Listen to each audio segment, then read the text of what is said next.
ClancyPasta presents Smile and Nod, written by CGRampage.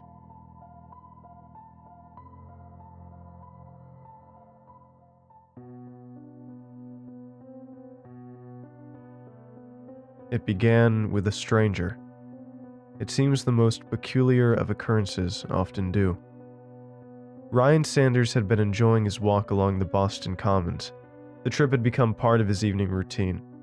After work, he would walk through and then along the border of the Commons before riding the Red Line all the way home. Although he was never alone there, Ryan often felt he had the Commons all to himself. The reason, he gathered, was quite the simple one. If any one attribute could be attributed to Ryan Sanders, it would be that he is unremarkable. He did not mind this one bit. It meant, for the most part, he was left alone, unnoticed, unbothered. To his own devices, as they say. And as any good introvert can attest, time left alone is time well spent. Today was particularly wonderful. He drank in the atmosphere, allowing his senses to remove their filters and bathe in the totality of the experience. Enjoy it for what it was, as his father would often say. The grass, having once again survived a cruel northeast winter, awoke with a renewed greenness at the first signs of spring. The distant playing of a street performer's string instrument, Ryan was unsure which, crept beneath the low murmur of conversation and laughter that seems so inseparably linked to the presence of crowds of people. Birds began their seasonal courtships, tweeting songs in incrementally increasing bursts. These sounds were punctuated by life beyond the green. Car horns and tire screeches that reminded Ryan of the price and pervasiveness of modernity. On a day less beautiful than today, this alone would have irked him plenty. But not today. Today was beautiful, and perhaps that would be enough. His immersion was total, his mind empty of intentional thought and instead populated by a series of pleasant images and agreeable sentiments. With a slight smile on his face and his hands snug in his denim pockets, Ryan thought himself as carefree as a child. Or so it was until something had oh so rudely interrupted this pleasant stream of consciousness. At first it was an indiscernible sensation, a crawling feeling that originated from the base of his neck and seemed to course through his veins and into his head. After a moment, he could identify it. It was the feeling of being watched, the gaze of the other. Someone had taken notice of him. His delightful meditative trance popped like a bubble, and the smile fell as though suddenly privy to the whims of gravity. The feeling was intrusive, but not wholly unsurprising. The Commons was a public space, after all. He spun his head around wildly, an action he was now more than acutely self-conscious of, all thanks to the uninvited observer, in an attempt to discover the perpetrator, the ruiner of good days, destroyer of all things enjoyable. It did not take long to find the culprit. Stellar work, Detective Sanders. A girl of unknown age sat cross-legged on a wooden bench not far from where Ryan now stood. She wore a plaid skirt that reminded Ryan of his days in Catholic school, and a light sweater that seemed 2 sizes too large. His eyes held there before he had become aware they had idled so.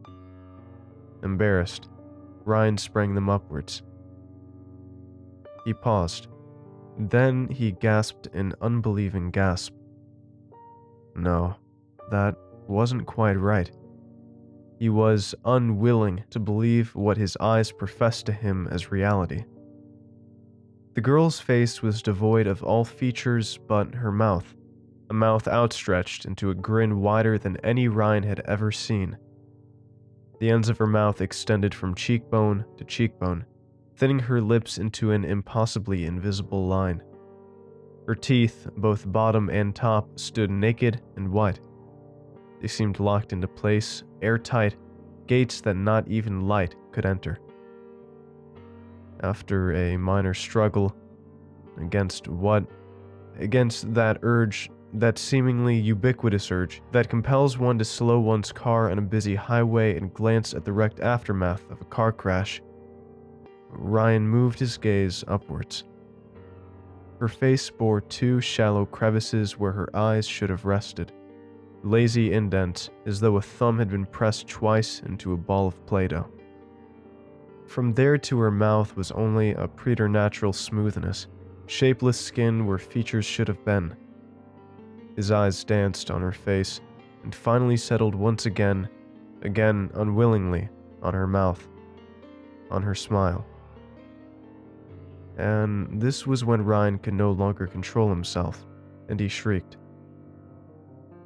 In a moment, during a flash of conscious thought rising against a sea of adrenaline before once again being submerged, he wondered if he could ever be sane again. His knuckles tightened, nails digging into the bed of his palm and drawing blood. He took no notice of this. His gaze was transfixed on the girl, the one in the plaid skirt, the one with only a mouth, who had gotten up from her bench and began walking towards him. Ryan stood frozen. His legs buckled and were suddenly unwilling to propel him away and to anywhere but here, and he watched as the girl began approaching him in wide, yet perfectly even and somehow graceful steps. Every step was marked with a nod of the head. Her head took a decelerating glide downwards, quickly and silently snapped as it seemed to lock into place, and glided upwards again. Downwards, snap, then lock, upwards. The smile remained unmoving, glued to her face. New step, head nod. With every nod, he thought he could hear her teeth clatter together, knocking against one another mildly as though she shivered. Surely his imagination. She was too far for him to hear that. She was closer now. Upwards, downwards, snap, lock. Another step forward. Ryan was unsure how long he had been standing there. Seconds and minutes seemed indistinguishable. What he knew was that she had breached a considerable distance. The clattering became louder. It was not his imagination. Fist tightening, a steady stream of blood fell from Ryan's hand and landed on the walkway below. How could he hear it? That was when his attention shifted to the periphery of his auditory input, and he became aware that the low and steady hum of the commons was low and steady no more. He could hear no cars, no laughing, no birds, no one. No, nothing. Only silence. Ryan Sanders suddenly became sure he was the only person left in the world, and he did not relish it.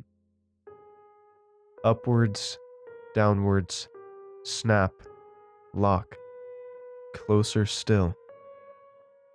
The thought of isolation was useful to him. No one was coming to save him, he realized. No passerby would take notice, rush to the rescue, and offer him a helping hand. If Ryan was to live, it would be of his own accord. It would result from his own actions. The girl was nearly at arm's length to him. He could smell her, an olfactory cocktail that mixed the sweet and dying scent of her perfume with the smell of rot. But there was more. Faint, yes, but he swore he smelled freshly cut sawdust. His stomach rolled over, but his legs finally straightened. He whipped around a considerably graceless twirl and prepared himself to sprint. It lasted but a few seconds. A congregation of faceless beings wearing only that grin, that damned grin, had collected silently behind Ryan. The occupants of the commons had become a disorganized mob, each member stepping gracefully forward. Their heads, each abiding by their own imagined metronome, glided upwards, downwards, and snapped and locked, over and over and over again. The clatter of teeth had become a constant and maddening sound. Ryan attempted to scream, his body's last-ditch effort at survival, but he was silent. A tall man sporting runner's headphones that rested on his head now stood right in front of Ryan. He no longer moved. He had reached his destination, but his head continued its pattern. The grin widened more and still more, until it had adopted the shape of a crescent moon. His lips were gone, retracted. In a series of loud cracks and pops, his jaw unhinged and both rows of teeth ceased contact with one another. Ryan peered into his mouth and saw a tubular membrane which resembled a vaginal canal. It was covered with bumps of pink flesh, creating a rocky, cobblestone-like appearance. Strings of saliva dangling from the sides and top like stalactites had begun to drip down in nauseating streams, and yet the mouth opened wider, wider, widest. There was no longer a face, but only a mouth, only that canal. All was still for a moment, and then the head lunged. The circular opening that had become the man's face had absorbed Ryan's head like a snake to its rodent prey, but it did not swallow.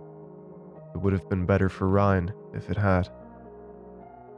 It began to suck, producing a slurping sound not unlike a child maximizing what remained of a sugary beverage through a straw. Ryan's eyes had begun to sting with an acidity. He felt them being sucked as though through a vacuum, swelling out of their sockets until, with a sickening pop, they were ripped clean from his head. Each hair follicle was plucked until no eyebrow remained on his face. His nose was the next to go, and it did, torn off his face with the speed of a band-aid. His final thought, the last cry of consciousness aware that it will soon be no more, was as simple as it was absurd. I should have gone home. The slurping stopped. The man's head craned back to its original position, jaw popping into place, and his grin returning to its resting point. The remainder of Ryan Sanders emerged, his face gone. All that remained was a grin, wider than Ryan had ever grinned, his lips thinned into a fine line, his teeth locked into place. The mob moved elsewhere. Ryan followed. With each step, his head began to move, to nod, upwards, downwards. Ryan was not alone, and for the first time, he did not mind.